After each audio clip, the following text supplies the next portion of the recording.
Welcome to this Omaha Symphony Orchestra pre-concert live stream. Joining me tonight are our guest conductor for this weekend's program, Kirov Stilian, Christy Zuniga, the orchestra's principal piano, who will be featured on one of the works, and principal trombonist, Pat Pfister. So welcome to my guests. It's great to have you. Thank you. Thank you, Chris. Great to be here.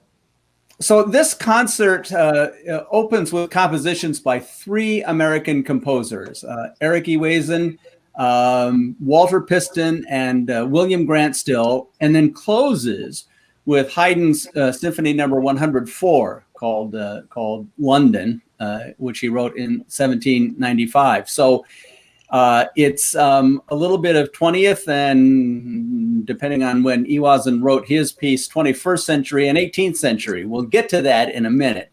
So, but it's an interesting program. Ewazen is the only one still living. Piston and Still, when I was doing some research on them, were almost exact contemporaries. They were born and died within just a couple of years of each other. So their careers were just absolutely parallel. So, Maestro Stilian, I'd like to start with you. When you're preparing a program, when you're putting a program together, what's your approach to balancing out the repertoires, and what do these composers bring to that?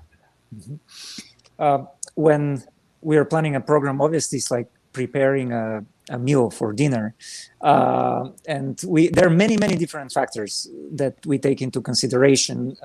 Obviously, the general direction of the program, the general meaning of the program. There are, of course, many technicalities as well that play important role, like, for example, when the orchestra has last performed certain pieces, what is the instrumentation, and of course, there is the correlation between the pieces.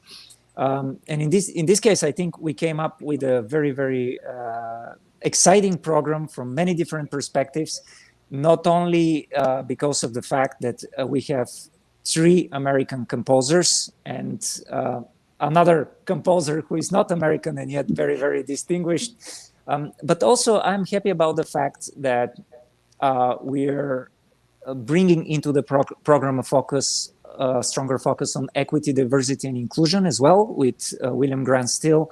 This has been, I have been on a discovery mission in a way, since the pandemic started, and had the chance to listen to a lot of music that I personally didn't know, and I had the chance to experience and discovered many composers who haven't been performed, who really deserve to be performed more, and William Grant Still was one of them. So I was very happy to that we are going to perform his beautiful piece as well. And as it comes to the correlation between the different pieces in the program, I think yes, they seem very different, but in the same time, you will see a lot of relationship in terms of going back to classical forms, like in the case of Ewazen, his Symphony for Brass, which is a little bit different, but yet if you look on the first movement, you will discover that it's pretty much Haydn-esque classical structure. When you listen to Piston, you also have this sort of neoclassicism within the work, and quite brilliant technically in many different ways, and also very exciting. And I will let Christy talk about it a little bit more. You have Still, who has these beautiful harmonies that, in a way, romantic almost writing, with, of course, a very prominent American flavor, as well as, of course, the symphony, the big symphony on the program. Although I have to say, in terms of brilliance and difficulty, and I think the Ewazen and the Haydn are up there quite together. I think it's a brilliant program from many different perspectives, and by brilliant I mean very virtuosic. So I think it keeps everybody on their toes, but I think the audience will absolutely love it. And I also think it's a program where everybody can find something they love because of its diversity as well. You talked, of course, about William Grant Still, and I think over the last year and a half, maybe 3 or 4 years, with events happening in the country, there's been a focus on rediscovering composers that were lost. As we define DEI in our society, we're rediscovering them, and William Grant Still has been called the Dean of African American composers. Certainly, the most successful of African American composers, and certainly the most successful of them. But I really think he should be one of the deans of American composers. You don't have to qualify it. But the piece tonight, Mother and Child, what do you find compelling in that work? I find really compelling the purity of it. It's pure, it's beautiful, it comes from the heart, and yet it's very, very well written. So obviously, this was actually this particular piece is the third movement of his suite for piano and violin. So this was orchestrated beautifully, but just the music itself, it floats so naturally and so organically that I think if you haven't experienced this piece before, you will be absolutely mesmerized by the sounds Still creates with his work. I can't wait to hear it. I've as KVNO has played more of his work, I've learned a little bit more about him and heard some of his pieces, and I'm thrilled with them. And so this is a new one to me. I haven't heard this one. I'm looking forward to it very much. The concert opens with the Iwaisen piece, and so Pat, he's still alive. Does that change how you prepare for the weekend, how you approach the music? So in this specific instance, not necessarily, although I have done a lot more listening to Iwaisen this week than I have probably ever, but certainly since I was in school. I've played a lot of his brass quintet music over the years, and I've never actually played any of his trombone-specific solos. He has a plethora of tenor trombone and bass trombone solos, both with piano and then with larger accompaniment or trombone choir. And so the smallest piece I've played is his Pastoral, which I did with tuba and tenor trombone and piano. But with his larger brass works, like quintet and this piece, they tend to have a lot of similarities. I think of Iwaisen is having a rhythmic intensity very often. Usually there's an eighth note pulse, and then for some reason also a 16th note pulse within the bar, which is especially in the third movement in this piece, but in like I said, lots of his quintets.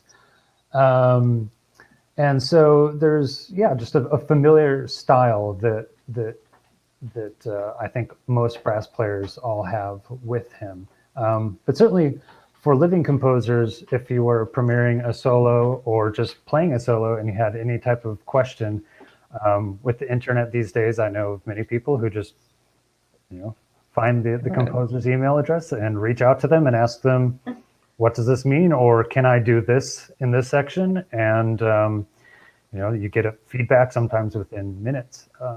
So it's certainly quite a privilege to live these days and being able to contact composers usually pretty easily. Christy, as principal piano, you get to play a lot with the orchestra, but this one you're actually featured on the Walter Piston Concertino for piano and orchestra. So does this change how you prepare for the concert, being the featured artist instead of part of the orchestral mix? Yes, it does. I'm so used to being in the back and just being a part, usually playing with percussion or playing along with strings. It's a lot of different things in orchestral music. For the piano, every now and then I'll have a tiny solo but it's always within the orchestra.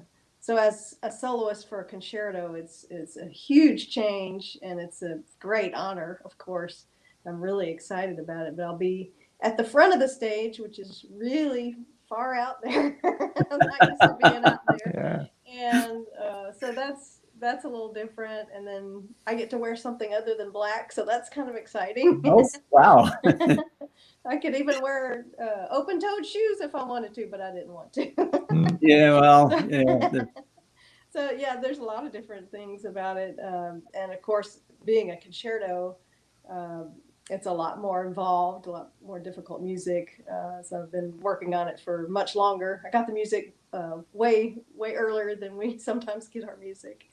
So yeah, it's good. No, I have another question to ask, but since you brought that up, so last year, I think before all the shutdown, maybe the year before, my wife and I were privileged to take a tour of the Holland Performing Arts Center. And as part of that, we stopped in the library, and the librarians talked to us. And I played in high school band, all right? I held a baritone in band and sometimes blew through it. And then I stopped inflicting myself on band directors way early after high school.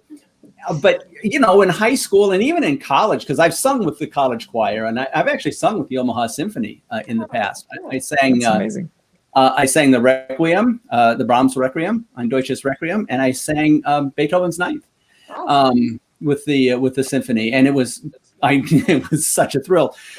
But we prepare for months for that concert, and I was surprised because the librarian said, "Oh yeah, we try to get on the music a couple of weeks before the concert," and I'm like, "Holy smokes, this is amazing!" It was always stunning to me, but of course it's your job. I mean, y'all are good at it, so we have to keep our chops moving and keep our technique up, and that's what we're here for.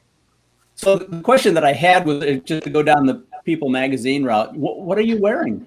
Oh. Well, yeah, I wanted to save money and just use something from my closet because it's been many years since I played, and I thought nobody will remember those old dresses, but I couldn't fit in them, so I thought, maybe I could wear a mechanic's jumpsuit because they usually work on pistons. I changed my mind, and I decided to buy a nice navy blue dress, and so that's what I'm wearing. Silver shoes. Beautiful. Nice. Very nice. Killian, if I may. Stilian, yeah. Stilian. Sorry, it's Stilian Kirov. Sorry. That's right. That's okay. I like Killian's too. Yeah, that's a nice beer. Stilian, if I may. I mentioned that William Grant Still and Walter Piston were pretty much contemporaries. I don't know that they ever met. I don't know that they ever crossed paths. Do you find parallels in their music at all? It's a very good question. I would say not really. Also, probably because of the fact that Piston studied in France with Nadia Boulanger, obviously, you know. So what I find in his music is, clarity, technical perfection. I think it's hearted music. There's some critics often that call him that he's very technical. I think the music comes really from the heart, but also particularly in this piece, and we talked about it the other day with Christy, is that I find a little bit of impressionism, especially in the second movement. The second section, the slow section of the piece. There are three sections that basically represent three movements, but because it's concertino, it's they're tied together. So I find a little bit of this influence in his music, particularly. In the case of Ewazen, obviously he was surrounded by a lot of atonal music. But I still find that he in a way absorbed all the different styles that were around him and created his own style, which in my opinion is very, very approachable. It's exciting. And it's approachable in a good way. There is great artistic integrity behind it. But I find them, although they lived at about the same time, I found them to have quite different styles. So more an influence rather than of the time of the teacher, really. The influences from Possible. the teacher. Yes, and also everything that surrounds them. I mean, in the case of Piston, if you lived in Paris, there is no way that you're not influenced by the music, by the whole atmosphere that surrounds you. I used to live in Paris for 3 years when I was younger, and you're just absorbed by this culture and by everything around. So I still feel that he has his own core personality and his technique and his internal style, but I think the way he experienced his time in Paris obviously influenced his music as well in a great way. And of course, the other name in that whole era that looms over all of them is Aaron Copeland. Yes, who also studied in Paris. Right. So is there more of a parallel between those two than with William Grant Still, who took his own route? Probably, yeah. With Copeland, you can say this. Although, if you think about Copeland, he went through many different transformations. I mean, the clarinet concerto obviously is very different than Appalachian Spring. So you hear that. And in the case of Piston, I think he was a little bit more consistent with his own style. I recently done the Sixth Symphony, and I thought it was very. I mean, you really know that it's Piston, so it's very distinctive. It's very distinctive style. Well, another fact to consider, obviously, is that Piston was the teacher of Elliott Carter. And that's another composer who, in my opinion, left huge mark in American music after Piston. Yeah. So I think Piston, in a way, when I think about Piston, I think that he's but one of the founding fathers of American music as the way we know it today in many different ways. So. Wow.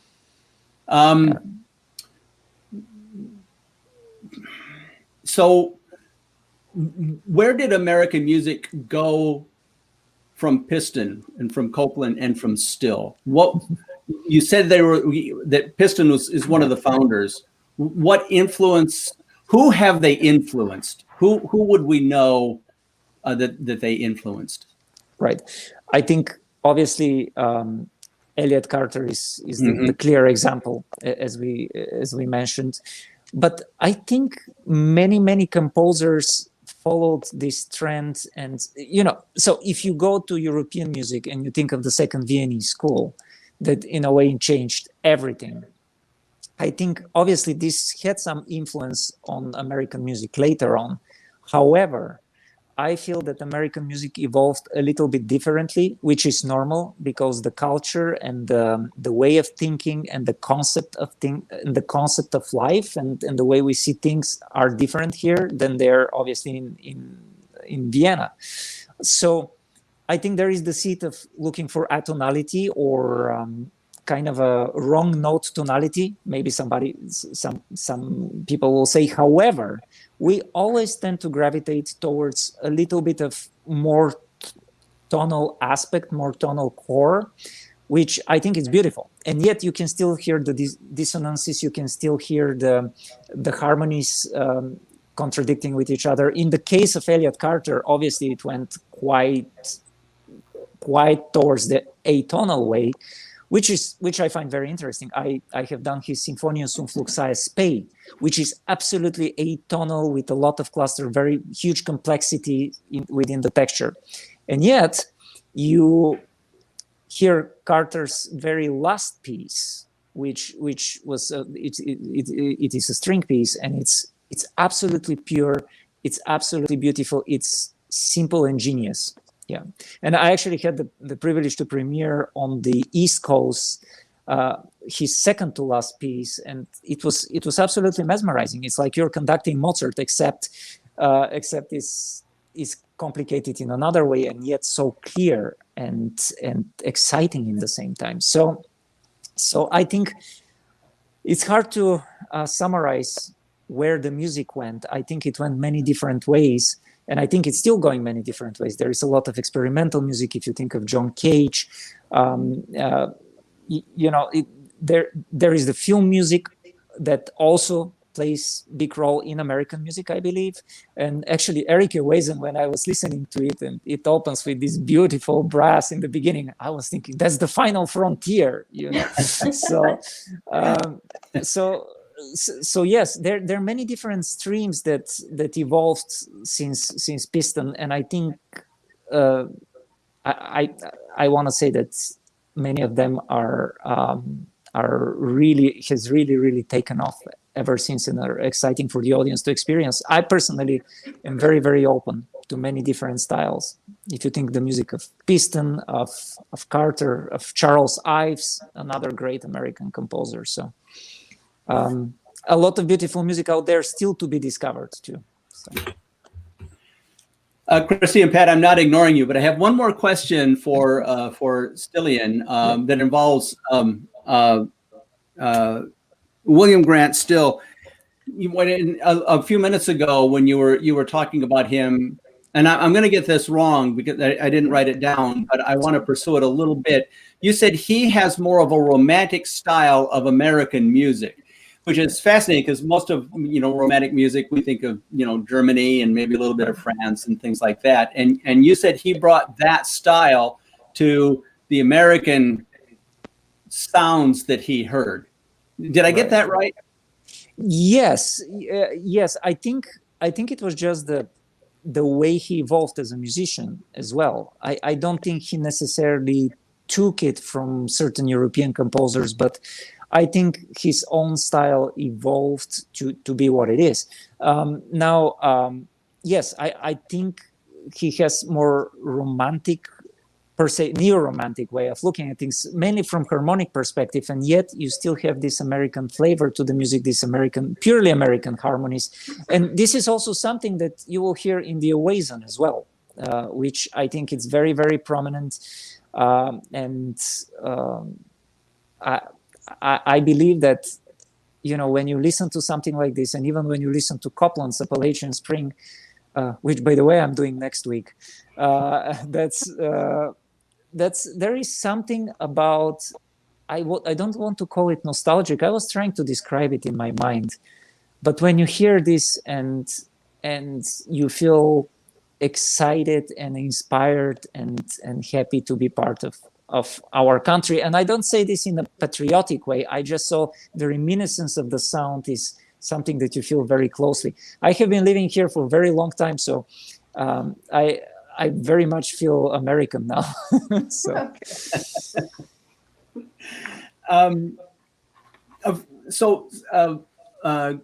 Christy and Pat, and Stilian, if you'd like to, we were talking before we started here on the live stream about the logistics of the symphony right now. For those people who might be watching and who haven't been to a concert yet, I have to tell you, my wife and I have Masterworks tickets, and it's just part of our life to go to the symphony. And so as soon as it opened up, we cautiously stepped outdoors. We don't go out to eat. We don't attend many events, if any at all, but we do go to the symphony, and everything is, nobody touches your tickets. You're shown to your seat. It's at least every other, if not every third row that you're in. You're widely spaced from the people who might be in the same row as you. And the ultimate is the musicians on stage. You've never seen the orchestra look like this. They are spread out all over the stage, and the brass is up in the choir section above.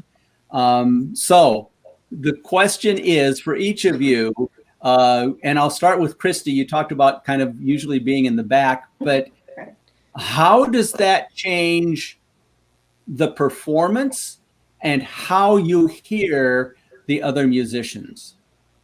It's actually surprising that it has worked pretty well, because I do have to say I really, really miss Pat and all the other brass. I can't even see them because I'm so far back. I can't see up in the balcony. I can't see any of them. But also, I don't hear them as well as when they're right next to me or across the stage. So that's I don't know. It is a little bit difficult, and we maybe have had a little trouble with that, but it's gone remarkably well, and you can still hear them really well. It's just not quite as present as I'm used to, but hopefully out in the audience it sounds kind of normal. How's it for you, Pat? Kind of. Sounds kind of normal. Yeah. Sounds pretty darn good from where I am. But yeah, I didn't have so Pat. It brings up a different, slightly different focus of the question because you're up there now, and you probably don't hear much of any of the other musicians. They're down below you, and the sound is going out rather than up. So yeah, it's kind of a mixed bag. I mean, the sound, the strings are super reduced. So when we're not playing, actually just sitting there with even 6 first violins and 3 basses, the sound is actually extremely full. The biggest difficulty is I really can't hear very well past the second trombonist on my left and the principal trumpet on my right. So hearing bass trombone or tuba and balancing chords is complete guesswork. But I think the biggest thing to our advantage that brass players naturally do is play directly with the stick. We're very much on the front side of the beat, and string players are generally on the back side of the beat. So we've just had to take that to another level of just a slight anticipation. And for the most part, it's only needed minimal encouragement to do even more at times.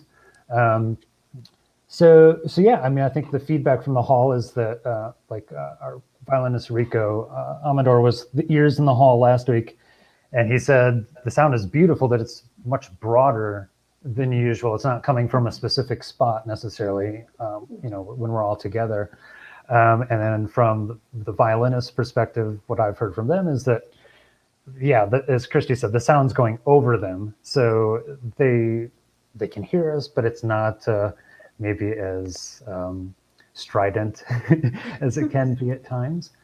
But yeah, so we're just kind of doing what we can and trusting that if the conductor says it's okay, that we are on the right page. It's okay, Pat. Thank you. Well, I'm glad you chimed in on that because Stilian, you're next. How does it change? Does it change the way you conduct? It does. Absolutely, it does, and it's very much within what Pat said about having to be, in a way, clear. You always want to be clear, but my philosophy was always to encourage the orchestra to listen to each other, and for me to actually help with certain direction and when it's needed, but not overstep, not over conduct, and just lead within listening to each other. This changes things a little bit because yes, you have to give basically every beat. I think especially in piece as a ways, and of course it has to happen anyway. But let's say if we think about Haydn, this is pretty much a piece that an orchestra after a rehearsal can be able to play it technically without a conductor. And I think conductors should be aware of this so that they allow more freedom of the musicians, because I think at the end this will give a better performance if the musicians have more freedom to listen to each other, to make music with each other, and whenever needed, of course, to look up for the conductor's gesture. In this case, obviously, often it happens that you're trying to keep things together simply because of the acoustic difficulty. And I don't know, last time I was in the hall, it sounded beautiful, but this was before the pandemic, and now obviously we will be situated a little bit differently. I think we will adjust, and it probably will take a little bit of time to start learning what we hear and how to react to certain things that we hear. But that makes our job even more exciting.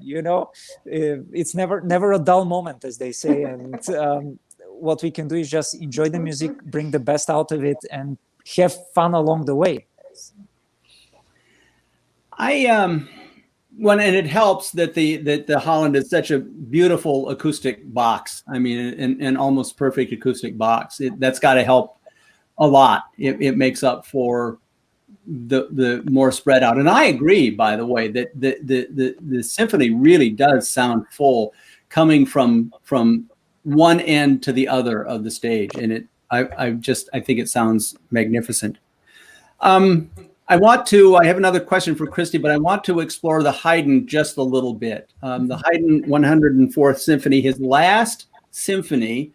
He was aging, but he loved going to London. It's called the London. It was written specifically for London, to perform in London. I was reading something. He remarked to a friend after one of his concerts that he made 4,000 golds, G-U-L-D-S, which I have no idea what that denomination is. But in whatever denomination, 4,000 sounds like a lot. And he said only in London. He was just delighted. Right. Stilian, tell us a little bit about that piece, his very last symphony. Yeah, and this is also the last of what we call the London symphonies. Yeah. That he wrote. It's a piece that in any way summarizes the genius of Haydn in so many different ways. It's a piece that is extremely mature, brilliantly written, original, I find in many ways, because usually when you hear a classical symphony, you have the phrasings going pretty much either by 4 measures or by 2 measures. In Haydn, he creates such a flexibility within the texture and originality that you're actually, sometimes you have 5 measures, sometimes you have 6 measures, sometimes you have 3 measures of phrasing. And it sounds so organic in the same time that it's absolutely fascinating. In terms of the symphony itself, the structure of the symphony is very, very classical. It has a slow introduction, allegro in the first movement, a slow second movement, and minuetto for the third movement, and an exciting fourth movement. And yet within this, you can hear a lot of folk elements that Haydn took and masterfully elevated to the concert hall style back in the time, or concert hall level back in the time.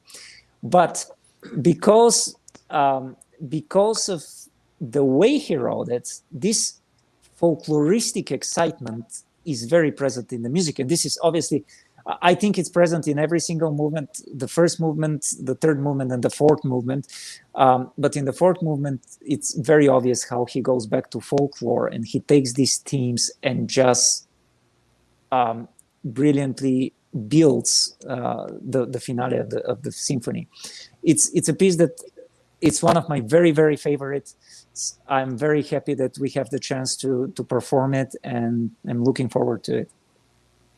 So the use of the folk music, which many composers do, but the use of the folk music and the innovative way he was writing towards late in his life, even though the symphony is separated from the other composers on the program by 200 years, it sounds like it fits because of the way that he wrote that piece. Yeah, absolutely. It really does. And well, another thing to also consider is a little smile back to Baroque as well, especially in the second movement. You have this little section when it's clearly going back. It's kind of a neo-Baroque-ish, although it's not very far from the Baroque in terms of time frame. But he does that as well. So yes, I absolutely agree. Christy, you celebrated 20 years with the symphony in 2020. What have been the highlights over those 20 years? We've done some great Stravinsky pieces. That we've done Petrushka, Shostakovich, Fifth Symphony was a big highlight. Appalachian Spring, we've done that several times, so that's the meaty stuff for piano.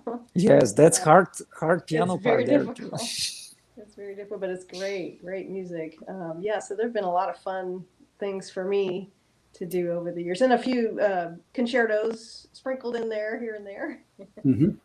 The last time I saw Appalachian Spring, the symphony brought the choreography to the stage and played behind the choreography, and I almost came out of my seat. I literally had tears running down my cheeks when it was done. It was spectacular. I wish I could see it again because I took in a tenth of the entire experience. It was magnificent, and I love the symphony for being innovative that way. We should do it again.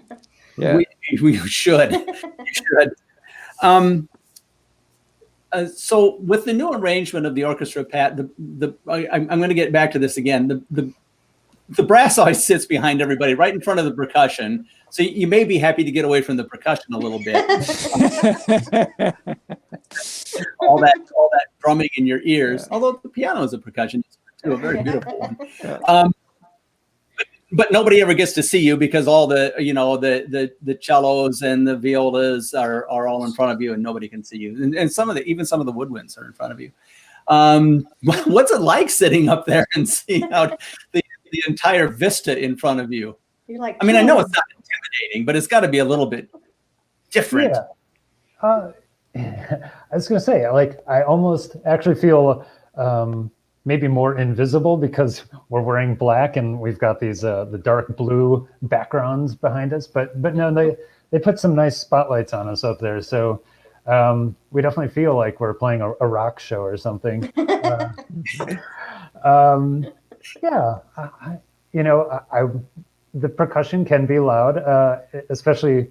I think I'm like usually the closest person to the timpani, so he's actually not playing like crazy loud, but being 2 feet away from it, yeah, it sometimes gets. I mean, there's just nothing you can do. So, other than bring earplugs, and on the day of the performance, you rip out the earplugs when you need to play something important. And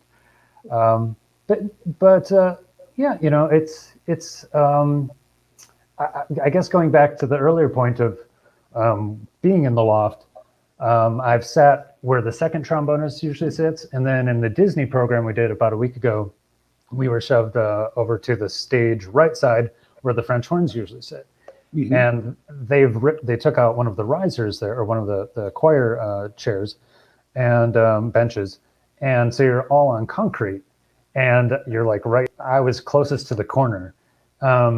And so that feeling actually felt like incredible because you have this hard surface below you and you have this rounded surface behind you. And it just felt like my sound was easily getting out there. And then even sitting, again, 6 feet to my left, it took me 2 rehearsals to get used to being in a different location.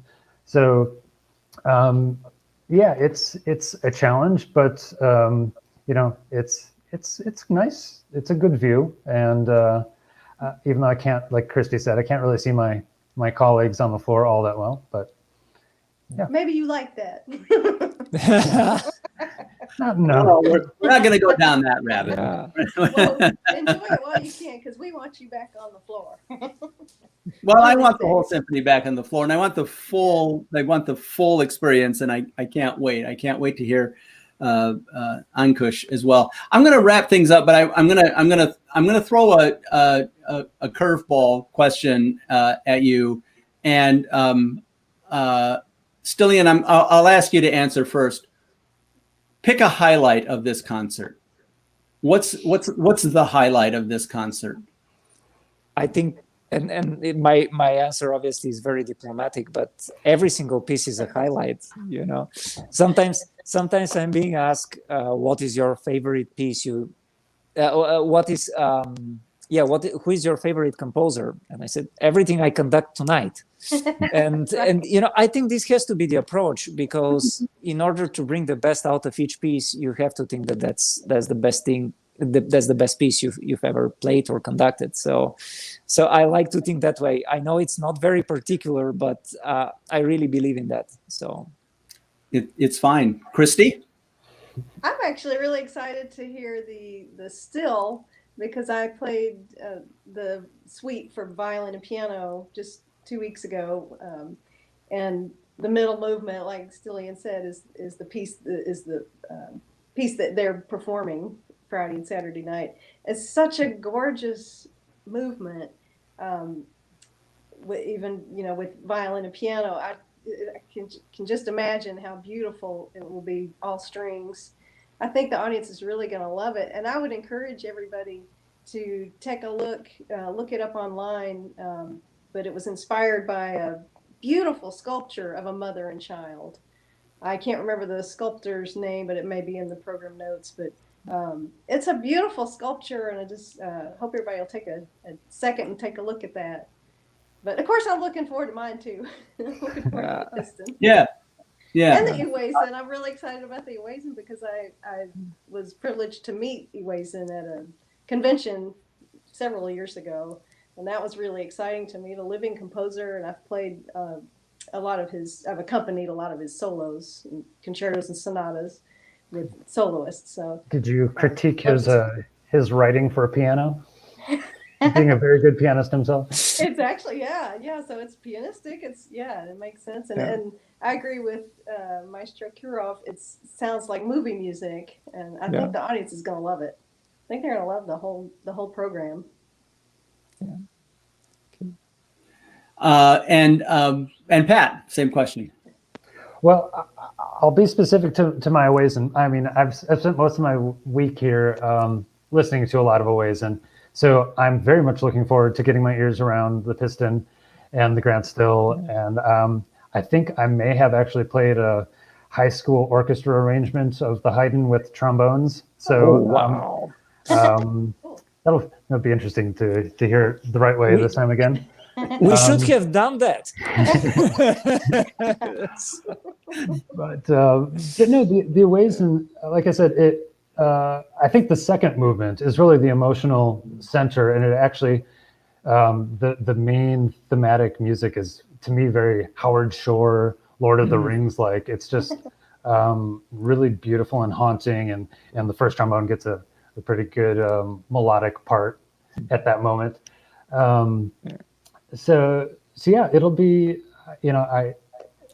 as Stilian said, it's every week, whether it's a rock show or a pop show, it's always fun. It's always a challenge, and it's always great to see the people out there in the audience and make the show as good as possible for them. Well, thank you all so much. Maestro Kirov Stilian, whose name I've butchered all night long. That's totally fine. You're allowed to mispronounce my name forever now. No, don't worry. Christy Zuniga, principal piano, and Pat Pfister, principal trombone. Thank you all so much. The concerts, there are two performances, Friday night and Saturday night, both of them at 7:30 at the Holland Performing Arts Center. Tickets are still available. If you haven't been out to hear our symphony in the age of COVID, it is so soothing to the soul. To get out. It's going to be a beautiful evening. You can stroll into the hall, and all of the precautions have been taken. I really urge you to go out and attend a concert, and this would be a spectacular one to attend. I'm Chris Allen. I'm the general manager of KVNO Classical 90.7, and I want to thank all of you who tuned in to this pre-concert live stream. Thanks. Thank you, Chris. Okay.